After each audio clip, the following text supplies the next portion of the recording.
नमस्कार, रीवा 24 न्यूज में आपका स्वागत। मैं हूं रीति। आइए देखते हैं क्या है आज की प्रमुख खबरें।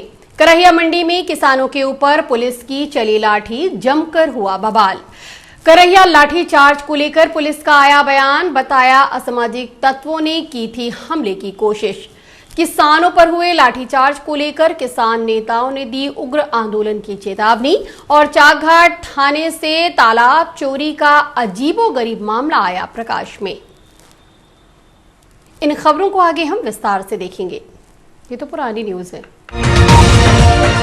बीती रात करहिया मंडी में किसानों के ऊपर पुलिस का कहर टूट पड़ा। किसानों पर जमकर लाठियां बरसाई गईं। इस दौरान राजस्व अधिकारियों की गैरमौजूदगी पर अब सवाल खड़े हो रहे हैं। आपके स्क्रीन पर दिख रहा ये नजारा किसी आंदोलन का नहीं है, ना ही किसी राजनीतिक जमावड़े का। ये किसानों की वो भीड़ है जो पिछले 72 घंटे से खाद के लिए लाइन लगाए खड़ी है। क्या युवा, क्या बुजुर्ग, क्या महिलाएं, क्या बच्चे, सभी एक बोरी खाद के लिए घर द्वार छोड़कर रात के अंधेरे में भूखे प्यासे लाइन लगाए हुए इंतजार में खड़े हैं कि कब उन्हें एक बोरी खाद मिलेगी और उसे लेकर अपने घर जाएंगे, अपनी फसलों में डालेंगे। दरअसल हर साल ही किसानों को खाद के लिए इन्हीं दिक्कतों का सामना करना पड़ता है। वजह प्रशासन का निकम्मापन और बिना सोचे समझे किए गए निर्णय। बीती रात करहिया मंडी में किसानों की भीड़ खाद के लिए लाइन लगाए खड़ी थी। इसी दौरान किसी ने अफवाह उड़ा दी कि खाद बंट रही है, जिसको सुनते ही किसान दौड़ पड़े। पुलिस ने पहले तो समझाने की कोशिश की, लेकिन बढ़ता दबाव देखकर बल प्रयोग करना ही पड़ा। इसके बाद किसानों का आक्रोश और बढ़ गया। वहीं कुछ मीडिया रिपोर्टर्स की माने तो पुलिस वालों ने किसानों को रात में बिस्किट और पानी की व्यवस्था भी की थी। सवाल ये उठता है कि क्या सारी जिम्मेदारी पुलिस विभाग की है? क्या हर काम के लिए प्रशासन पुलिस को ही आगे खड़ा करेगा? जब यह पता है कि हर साल बरसात के बाद किसानों की भीड़ लगती है, तो पहले से व्यवस्था क्यों नहीं की गई? क्या प्रशासन व्यापारियों से मिलकर कालाबाजारी के रास्ते खोल रहा है? आखिर क्या वजह है कि पहले रेलवे स्टेशन में कुछ दिनों तक खाद पड़ी रही, उसके बाद मंडियों में खाद पहुंची तो वितरण बंद है? ये सही है कि इस बार किसानों की भीड़ बढ़ी है, और जब इस बात का अंदाजा पहले से ही था तो प्रशासन ने पूरी व्यवस्था क्यों नहीं की? अगर इस भगदड़ में किसी की मौत हो जाती तो क्या जिम्मेदार प्रशासन होता? यह सवाल तो प्रशासन से बनता ही है। अब देखना यह होगा कि प्रशासनिक अधिकारी इस पर कब तक अमल कर पाते हैं और किसानों को सही समय पर खाद का वितरण शुरू करवाते हैं।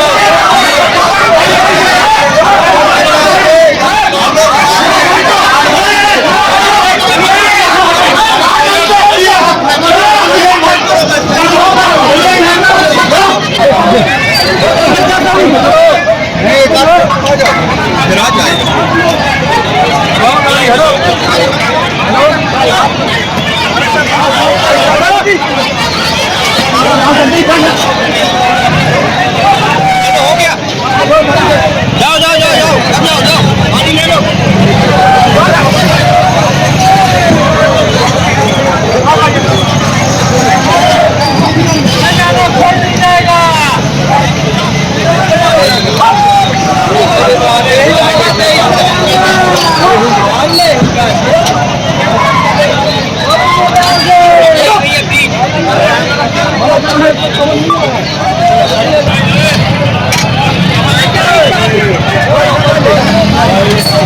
किसानों पर की गई लाठीचार्ज को लेकर पुलिस की ओर से भी बयान जारी हुआ है। क्या कहना है रीवा एसपी विवेक सिंह का, आइए सुनते हैं। किसानों को लाठी बरसाई गई है, ऐसा वीडियो भी दिखाया गया। जी, सर्वप्रथम मैं बताना चाहता हूँ कि 3 दिन से पूरी पुलिस और प्रशासन लगातार लगा हुआ है। हमारी टीम्स रात में भी, क्योंकि किसान आके वहाँ पे बैठे हैं, वेट कर रहे हैं और उनको धीरे धीरे उसमें खाद वितरित हो रही है, और जिसका जैसा नंबर आ रहा है तो उसमें लगातार हमारी टीम लगी हुई है। रात में भी, दिन में 24 घंटे हमारी व्यवस्था है कि किसी प्रकार की कहीं अव्यवस्था न हो। और कल भी काफ़ी अधिक भीड़ हो गई थी, किसानों की भीड़ हो गई थी, और जिसमें क्योंकि इतनी लंबी लाइन थी, इतना सारा वो था, तो उसमें जो खाद वितरण था वो धीरे धीरे होते हुए भी करीब 1000 डेढ़ हज़ार किसान कल शाम को भी बचे थे। और तो उनको समझाइश लगातार दी जा रही थी प्रशासन द्वारा, पुलिस द्वारा। हम लगातार पीएस सिस्टम पे अनाउंस कर रहे थे कि जो बाकी बचे हैं उनको कल खाद वितरित होगी और टोकन भी अभी नहीं दिए जाएंगे, कल ही पूरा खाद वितरण एक साथ किया जाएगा। ऐसा प्रशासन ने या जो भी खाद वितरण में लगे हैं उन्होंने बताया था। पुलिस ऐसा मैसेज हम लोग सभी किसानों को दिया जा रहा था और ये लगातार हम पीएस सिस्टम से अनाउंस कर रहे थे, सबको समझा रहे थे, इंडिविजुअली समझा रहे थे। और इसी बीच में कुछ लोग थे जो समझ में आ रहा है कि कहीं ना कहीं वो अराजकता फैलाने की कोशिश कर रहे थे। तो साधारण किसान नहीं थे, वो समझ रहे थे, वो सब लाइन में लगे थे, पीछे थे। लेकिन कुछ लोग हैं जो आगे आके और जो हम मैसेज कर रहे हैं पीएस सिस्टम पे, जो हम अनाउंस कर रहे हैं, तो उस पे वो खलल डाल रहे थे, वहाँ पे नारेबाजी कर रहे थे और हम जो बताना चाह रहे थे किसानों को वो उसमें बताने में हमें मुश्किल हो रही थी। इसी बीच उन्होंने माइक छीनने का भी एक दो व्यक्तियों ने प्रयास किया। जो पीएस सिस्टम था, जो स्पीकर था, उसको भी गिरा दिया और ये भी लगा कि कुछ ना कुछ उन्होंने पूरे ऑफिस को भी घेर लिया था और जहाँ भी पुलिस थी उसको, पूरे एरिया को भी घेर लिया था। और वहाँ पे फिर एक ऐसी स्थिति पैदा हुई कि कहीं अव्यवस्था या अन्य लॉ एंड ऑर्डर वहाँ पे बड़ा हो सकता था।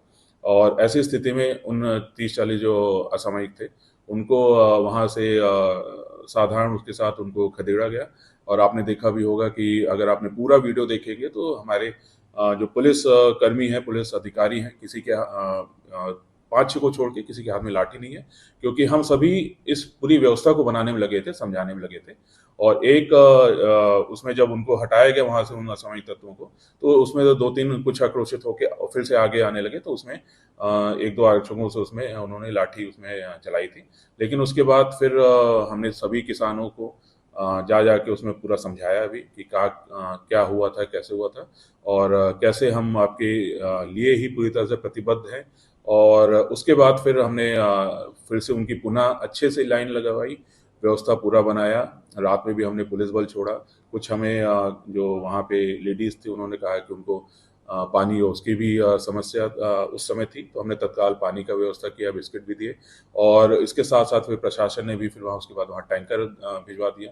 तो इसके थ्रू ये बताना चाहूँगा कि कहीं से भी हम ऐसा कोई वो नहीं है कि हमने किसी पे किसानों पे लाठीचार्ज करने का या ऐसा उद्देश्य था। सिर्फ कुछ जो असामयिक तत्व वहाँ पे अव्यवस्था बनाने की कोशिश कर रहे थे और जो पूरी व्यवस्था है उसको अराजकता में बदलने की कोशिश कर रहे थे, उनको हमने वहाँ से हटाया था सीन से।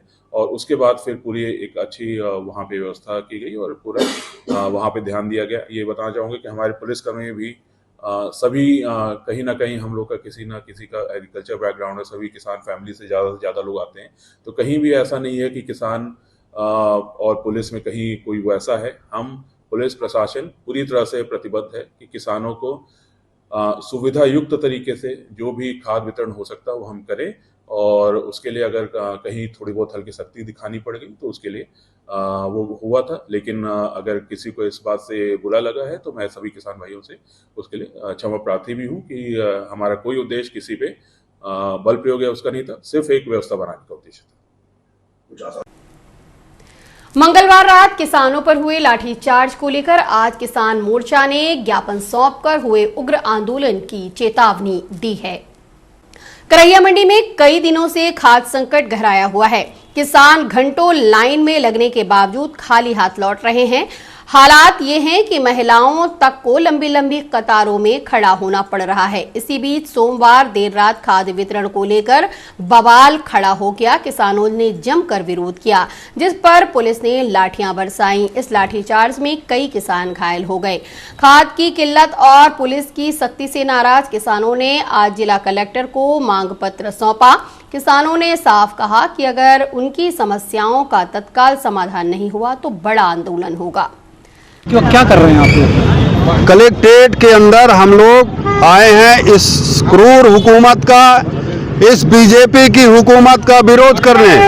हमारा किसान 3 दिन से करैया मंडी पर डेरा जमाया है खाद के लिए। 2 दिन रात में उनको टोकन बांटा गया।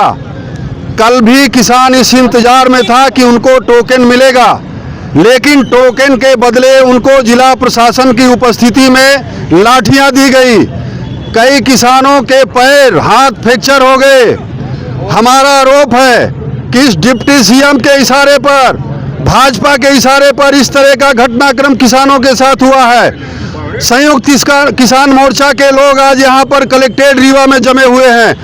हम सीधी लड़ाई का ऐलान करते हैं और नहीं तो तत्काल जिनके इशारे पर और जिन पुलिसकर्मियों ने किसानों पर लाठियां चलाया है उनके खिलाफ FIR करें, कार्रवाई करें, नहीं तो किसान यहाँ का संयुक्त किसान मोर्चा आर पार खाद की संकट पूरे देश में है, इस बात से इनकार नहीं किया जा सकता। लेकिन जो भी खाद आती है वो भी बात काला बाजारी के भेंट चढ़ जाती है। हम आपको प्रमाण दिखाएंगे कि एक किसान को मशीन से, कंप्यूटर से 5 बोरी खाद निकाली जाती है जो स्टॉक से निकल जाती है, लेकिन वास्तविक किसानों को 3 बोरी दी जाती है और जो शेष 2 बोरी बचती है पर किसान, वो रीवा का विपणन संघ मिलके, सारे कर्मचारी मिलके उसको ब्लैक करते हैं। और इसी वजह से काल जो भीभत्स घटना हुई किसानों के और पुलिस के बीच में झूमा झटनी हुई, इसी विषय पर हुई। उसका मेन सबूत क्या है? हाँ, हमारे पास मेन सबूत ये है कि ये 5 बोरी कंप्यूटर से निकाली गई है, 3 बोरी दे गई, दोनों चीजें हमारे पास है। तो हम ये कहना चाहते हैं नहीं, कंप्यूटर से 5 बोरी का बिल करता है और 3 बोरी दिया जाता है। बाकी बोरी कहाँ जाती है? बाकी बोरी स्टॉक से तो निकल जाती है, लेकिन शासन के पास रहती हो और जो वितरण केंद्र में कर्मचारी है उसी खाद को ब्लैक करते, अधिक भाव में देते हैं वहाँ पे। जी जी। शुभ नाम आपका?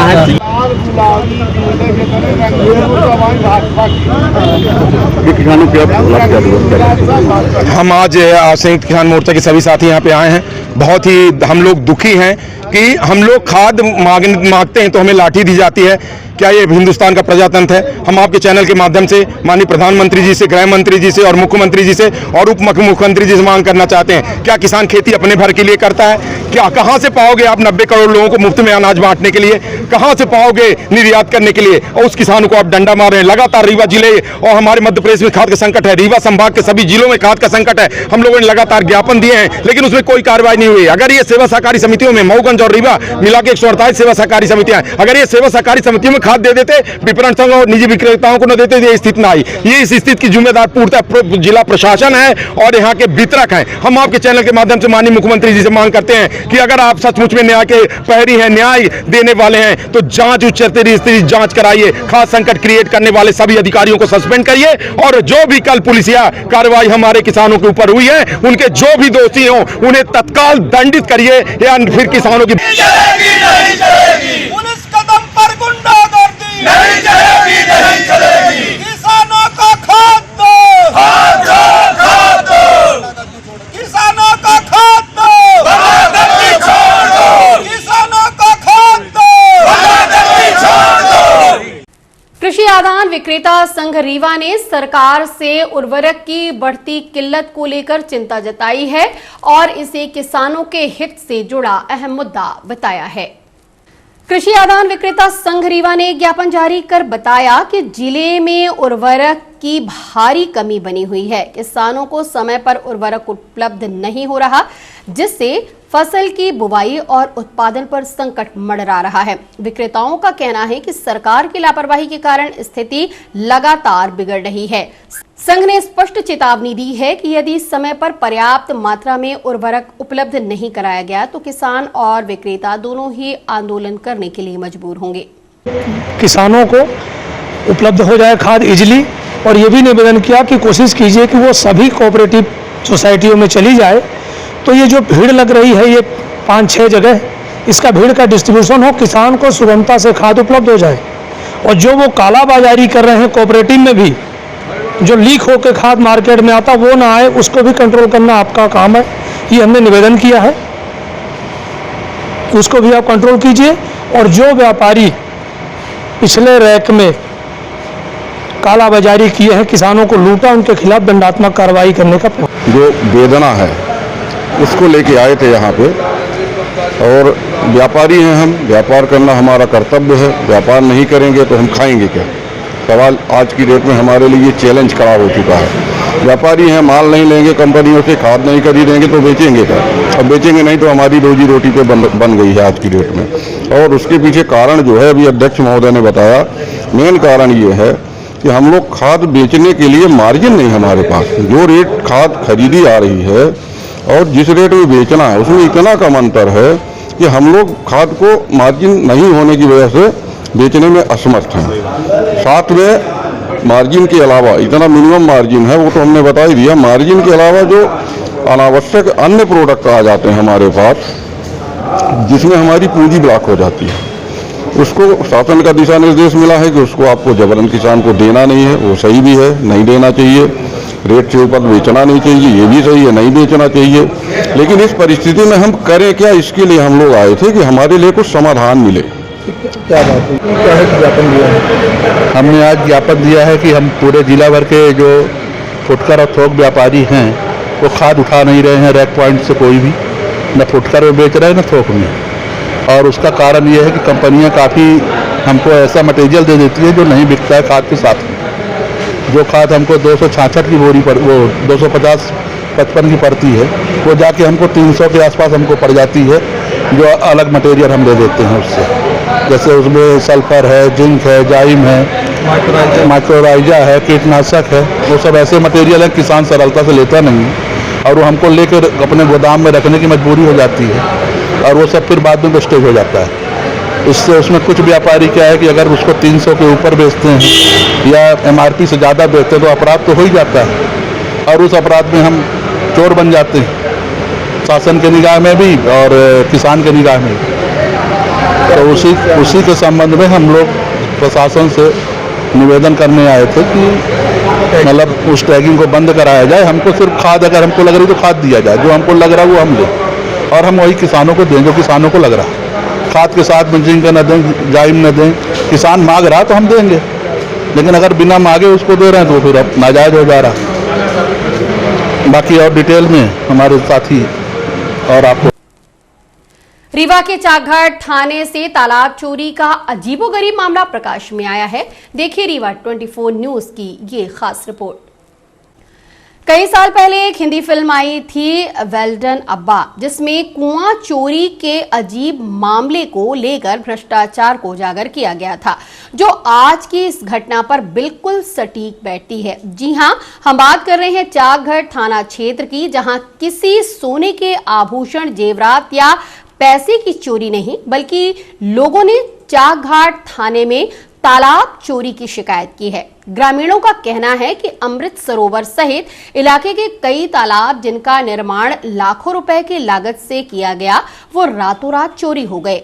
इधर इस पूरे मामले को लेकर इलाके ग्रामीण में मुनादी भी करवा दी गई और तालाब ढूंढने वालों के लिए उचित इनाम की घोषणा कर रहे हैं। ये पूरा मामला रीवा के पूर्वा मनीराम पंचायत और उसके आसपास के अमिलिया पंचायत का है। सबसे पहले ग्रामीणों ने इसकी शिकायत गांव के ही लोगों से की, फिर सभी ने इस पर विचार मंथन किया। उसके बाद थाने पहुंचे और थाने पहुंचकर शिकायत आवेदन दिया। सिलसिलेवार तरीके से थाने के बाद जनपद और जनपद के बाद मामला कलेक्टर कार्यालय तक पहुंचा। ग्रामीणों का दावा है कि ये तालाब रातों रात चोरी हो गया। हालांकि अब तक थाने में भी लोग गहने, बाइक या किसी सामग्री की शिकायत लेकर पहुंचते थे, लेकिन इस अनोखी चोरी पर पुलिस भी हैरान है। हालांकि पुलिस ने यह स्पष्ट किया है कि ग्रामीणों का आरोप भ्रष्टाचार से संबंधित है। उधर अब मामले में कलेक्टर प्रतिभा पाल ने पूरे मामले की जांच कराकर आगे की वैधानिक कार्यवाही की बात की है। आवेदक ललित कुमार मिश्रा द्वारा एक शिकायती आवेदन पत्र थाना चाकघाट में दिया गया है कि ग्राम पंचायत मनीराम पुरवा व ग्राम पंचायत अमिलिया में मानसरोवर तालाब निर्माण हेतु राशि शासन से प्राप्त की गई थी, किंतु तालाब का निर्माण नहीं किया गया है। आवेदन प्राप्त कर संबंधित विभाग को भेज दिया गया है। मैडम, कई ऐसी ग्राम पंचायतें हैं जहाँ से शिकायत आ रही है, कुछ ग्रामीण हैं वो मुनादी भी करवा रहे हैं कि उनके यहाँ राशि निकल गई अमृत सरोवर की, उस पर कागज पे दर्ज है, राजस्व के दस्तावेज हुए, लेकिन वहाँ झाड़ उगे हुए हैं, भौतिक रूप से वहाँ अमृत सरोवर नहीं, तालाब नहीं। क्या ये देखिए, अमृत सरोवर का जो काम है वो इस पूरे सीजन में कराया गया है और अमृत सरोवर जो बने हैं उनमें जल भराव भी हुआ है, पानी भी भरा है उनमें। आप जहाँ की बात कर रहे हैं ये हम चेक करा लेते हैं कहाँ के हैं, क्या कौन से ऐसे अमृत सरोवरों की शिकायतें हैं। हमारे पास तो अभी तक ऐसी कोई शिकायत नहीं आई है जिसमें अमृत सरोवर मौके पर न होने की शिकायत की गई है, परंतु यदि ऐसा कहीं है तो हम चेक कराएंगे। हाँ, हमारे ग्राम पंचायत पूर्वा मनीराम में अमृत सरोवर तालाब बना कागजों में 117 नंबर में, जो है नहीं वास्तविकता वहाँ पे 117 में तालाब है ही नहीं, चोरी हो गया है एक तरह से देखा जाए तो। उसके लिए हम लोग मुनादी भी करवाए, पोस्टर भी लगवाए और जो ढूंढ लाएगा उसको उचित इनाम भी हम लोग दे रहे हैं ग्रामीणों की तरफ से। और शासन प्रशासन भी हम लोग आवेदन प्रतिवेदन सब दे चुके हैं, कलेक्ट्रेट में, जिला में, थाने में हम लोग भी वो कर चुके हैं कि आप हमारा तालाब ढूंढिए, 117 बना है तो कहाँ चला गया, वहाँ पे तो सिर्फ घास है नहीं तालाब। तो बस उसी के लिए हम लोग हर जगह जा रहे हैं, आपके माध्यम से जाना चाह रहे हैं कि आप भी पता लगाएं कि 117 नंबर में तालाब कहाँ चला गया। इसको लेकर शिकायत भी की है? जी, कलेक्ट्रेट में किए, जिला सीओ में किए, जनपद में भी किए, लेकिन अभी तक कोई ठोस कार्यवाही उसमें न मिली या न देखने को मिली। रीवा जिले के बनकुइया से जमीनी विवाद का मामला प्रकाश में आया है। मामले की जांच पुलिस ने शुरू कर दी है। बौरीबांध गांव के रहने वाले पुष्पेंद्र कुशवाहा ने जिला कलेक्टर को एक शिकायत पत्र सौंपा था, जिसमें उन्होंने गंभीर आरोप लगाए हैं। शिकायत के मुताबिक खसरा नंबर 1740/1 रकवा हेक्टेयर जमीन पर पुष्पेंद्र कुशवाहा मकान निर्माण करवा रहे थे, जो कि उनके पिता रामाशय कुशवाहा के नाम दर्ज है। लेकिन इसी दौरान शिव कुमार कुशवाहा और उनके परिजनों द्वारा निर्माण कार्य को रोका गया और जान से मारने की धमकी दी गई। पुष्पेंद्र का कहना है कि जमीन उनके पिता की है और उन्हें उसका आधा हिस्सा अधिकार पूर्वक प्राप्त है। उन्होंने बताया कि विवाद करने वाले पक्ष द्वारा बार बार डराया धमकाया जा रहा है और मकान बनाने से रोका जा रहा है, जिसकी शिकायत फरियादी ने थाना पहुंचकर की, जिसमें मामला दर्ज कर पुलिस ने जांच चालू कर दी है। बाद में बहन के अपने नाम करवा दिए अपील हमारे ज़मीन में। महतारी के नाम वाली सेहत बचाए हैं अभी 1 एकड़ 15 डिसमिल। कहा तो महतारी बिटिया को दे देगी, गाँव बिटिया के हिस्सा नहीं होए, भाई भर का में होता है हिस्सा। ये कौन सब करवाया है? ये लोग कह रहे हैं, चाचा लोग। क्या नाम उनका? कौन है चाचा? वो शिव कुमार है, राजेंद्र। कहते हैं कि वो बिटिया को दे देगी, हमको नहीं देगी, जिसमें उसका घर बना हुआ है, रहते भी है। तो कहा हमको देगी वो जिसका घर बना है। अभी इस जमीन को लेकर क्या विवाद है? इसमें ये कहना चाहते हैं कि अपनी ज़मीन 10 डिसमिल कटवा दो, तब अपना मकान बनाओगे, नहीं बनाओगे, मर्डर कर देंगे, फांसा चलाएंगे। ये कौन बोलता है? ये उसका लड़का गोविंद कुशवाहा, शिव कुमार, उसकी मालकिन भी सावित्री भी कह रही थी कि हम दीवार गिरा देंगे जबरदस्ती जोरोगे तो। यही चाहिए, ऐसा नहीं। इसकी शिकायत फिर कल कहाँ की है आप? हम कलेक्ट्रेट में किए और थाना भी कर दिए हैं कि हमें मकान नहीं बनाने देते, धमकी भी देते हैं कि हम काट डालेंगे। अब क्या चाहते हैं आप? अब चाहते हैं कि जिसके नाम पर है तो वही मकान बनाएगा कि दूसरा बनाएगा, नहीं फिर दूसरा बनाएगा तो अन्याय नहीं हो जाएगा। शासन का यही चाहिए कि सही निराकरण की जाए। हमारे पिताजी की 2 महतारी थी, अपने में अकेले थे, यहीं अपने में 7 जने हैं, इसलिए हमारे साथ इस तरह बर्ताव कर रहे हैं कि इसके ज़मीन लेके हम अपनी बहनी से अपने नाम ही ज़मीन करवा लेंगे। और अब मिलते एक छोटे से ब्रेक के बाद। हड्डी जोड़ एवं रीढ़ रोग तथा स्त्री रोग एवं प्रसूति रोग का इलाज एक ही छत के नीचे। विघ्नहर्ता hospital and trauma centre, hotel landmark के पास, रतहरा, रीवा। डॉक्टर संतोष सोनी, पूर्व चिकित्सक, बॉम्बे हॉस्पिटल, मुंबई। हड्डी जोड़ एवं रीढ़ रोग विशेषज्ञ, छोटे चीरे एवं दूरबीन विधि द्वारा हाथ तथा पैर की हड्डियों का ऑपरेशन। गठियाबात, जटिल एवं बिगड़े हुए फ्रैक्चर का बेहतर इलाज करते हैं डॉक्टर संतोष सोनी। विघ्नहर्ता हॉस्पिटल ट्रॉमा सेंटर में ही स्त्री एवं प्रसूत रोग विशेषज्ञ डॉक्टर शैलजा सोनी भी उपलब्ध हैं, जिनकी देखरेख में नॉर्मल डिलीवरी, सिजेरियन ऑपरेशन एवं बच्चेदानी से संबंधित ऑपरेशन की बेहतर सुविधा। संतानहीन दंपत्ति तत्काल संपर्क करें। विघ्नहर्ता hospital and trauma centre, hotel landmark के पास, रतहरा, रीवा। सुविधाजनक एवं सफल इलाज हेतु आज ही संपर्क करें। विघ्नहर्ता hospital and trauma centre, hotel landmark के पास, रतहरा, रीवा। मोबाइल नंबर 7828781983 अथवा 8462956774 पर।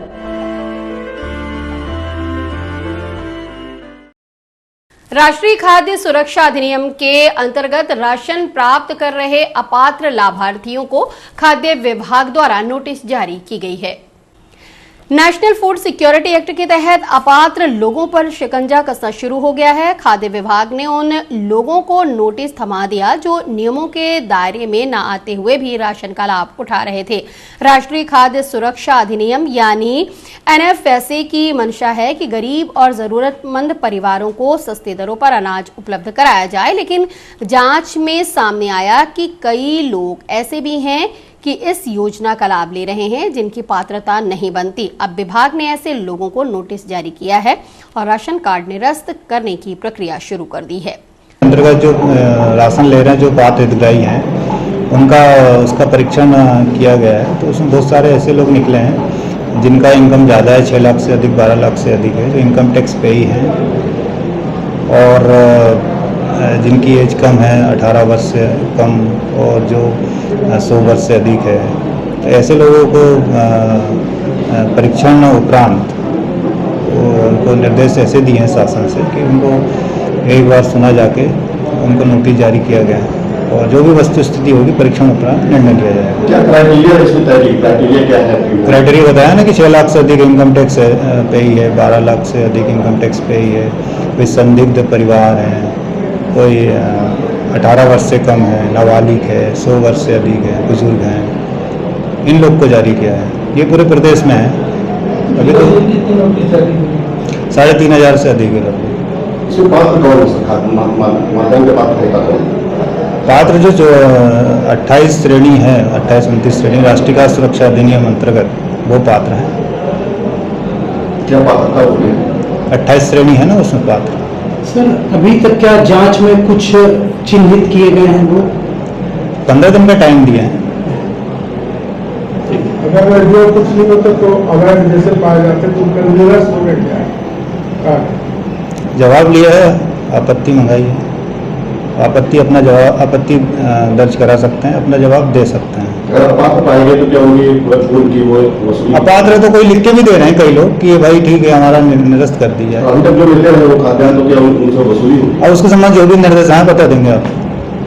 और अब मिलते एक छोटे से ब्रेक के बाद।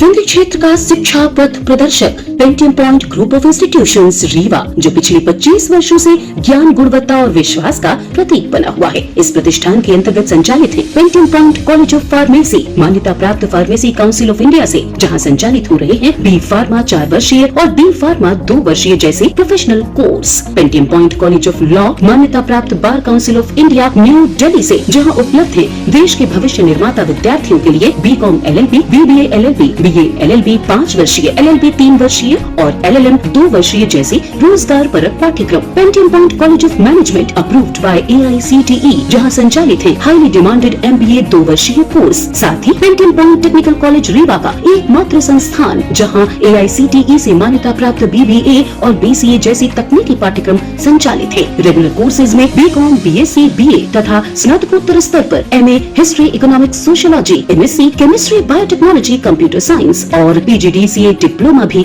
उपलब्ध है। यहाँ शिक्षण कार्य नेट, सेट व PhD धारक प्राध्यापकों द्वारा कराया जाता है। साथ ही उच्च गुणवत्ता की प्रयोगशालाएं, pharmacy lab, biotechnology lab, computer lab, moot court और विशाल पुस्तकालय संस्थान की विशेषताएं हैं। बौद्धिक और सांस्कृतिक गतिविधियों के लिए एक अत्याधुनिक ऑडिटोरियम, खेल गतिविधियों हेतु इंडोर और आउटडोर स्टेडियम, जहाँ शिक्षा के साथ संपूर्ण व्यक्तित्व का विकास सुनिश्चित है। So please visit Pentium point where vision meets excellence. Admission open, so visit today Pentium point group of institutions Rewa. जी हाँ, विंध्य क्षेत्र का शिक्षा पथ प्रदर्शक Pentium point group of institutions Rewa, जो पिछले 25 वर्षों से ज्ञान, गुणवत्ता और विश्वास का प्रतीक बना हुआ है। Yes, one and only Pentium point group of institutions Rewa.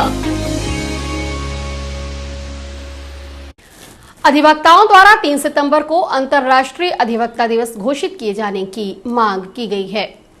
अंतर्राष्ट्रीय अधिवक्ता दिवस संघर्ष परिषद के अध्यक्ष पंडित राजकुमार सिंह तिवारी और उनके साथी अधिवक्ताओं ने 3 सितंबर को अंतर्राष्ट्रीय अधिवक्ता दिवस घोषित किए जाने एवं अधिवक्ताओं की विभिन्न मांगों को लेकर माननीय मुख्य न्यायाधीश सर्वोच्च न्यायालय एवं उच्च न्यायालय के नाम जिला न्यायाधीश राकेश मोहन प्रधान जी के माध्यम से ज्ञापन सौंपा है।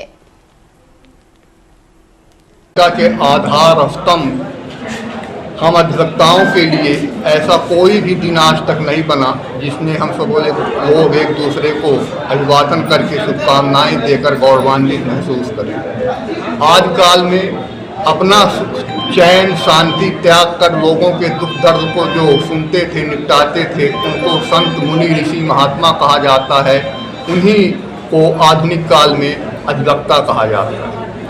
हम अधिवक्ताओं को अपने कार्यस्थल पर कई सुविधाएं चाहिए। उसके पहले हमारी ये मांग है माननीय सर्वोच्च न्यायालय के मुख्य न्यायाधीश, माननीय उच्च न्यायालय के मुख्य न्यायाधीश महोदय से कि इस दिन 3 सितंबर 1893 को हमारे फादर ऑफ नेशन राष्ट्रपिता गांधी जी अंतर्राष्ट्रीय पटल पर पहली बार साउथ अफ्रीका के नटाल कोर्ट में अपीयर हुए थे। इसीलिए इस दिन को आज रीवा के अधिवक्ता पिछले कई सालों से अंतर्राष्ट्रीय अधिवक्ता दिवस के रूप में मना रहे हैं और इसी की हमारी मांग है कि इसको यूएनओ से पारित करवा के अंतर्राष्ट्रीय अधिवक्ता दिवस के रूप में 3 सितंबर को घोषित करवाया जाए ताकि समस्त अधिवक्ता मानवता अपराध बुद्धिजीवी तबका गौरवान्वित महसूस करे। साथ ही साथ हम अधिवक्ताओं की ये भी मांग है कि जिस बिल्डिंग पे हम खड़े हैं अभी पुराने न्यायालय भवन में अति शीघ्र ही ये शिफ्ट होने वाली है, तो इसमें माननीय उच्च न्यायालय की खंडपीठ सस्ता सुलभ त्वरित और शीघ्र न्याय की जो अवधारणा है, यहाँ पे माननीय उच्च न्यायालय की खंडपीठ, शहीद एडवोकेट प्रोटेक्शन एड, विधि विश्वविद्यालय की स्थापना और पेंशन योजना, जो नया न्यायालय भवन है वहाँ पे अधिवक्ताओं को बैठने की चैम्बर एवं कुर्सी टेबल की निःशुल्क व्यवस्था सहित जितनी भी शासन की जन कल्याणकारी योजनाएं हैं उन सबका लाभ हम अधिवक्ताओं को दिया जाए, तभी हम लोग न्याय की अविरल गंगा मुक्त रूप से प्रवाहित कर सकेंगे, प्रवाहित होती रहेगी। जय हिंद, जय अधिवक्ता। अंतर्राष्ट्रीय अधिवक्ता दिवस की हार्दिक शुभकामनाएं, सबको मंगलमय हो। धन्यवाद। आज की खबरों में बस इतना ही। नई खबरों के साथ हम होंगे पुनः उपस्थित। इजाजत दीजिए रेती को। नमस्कार।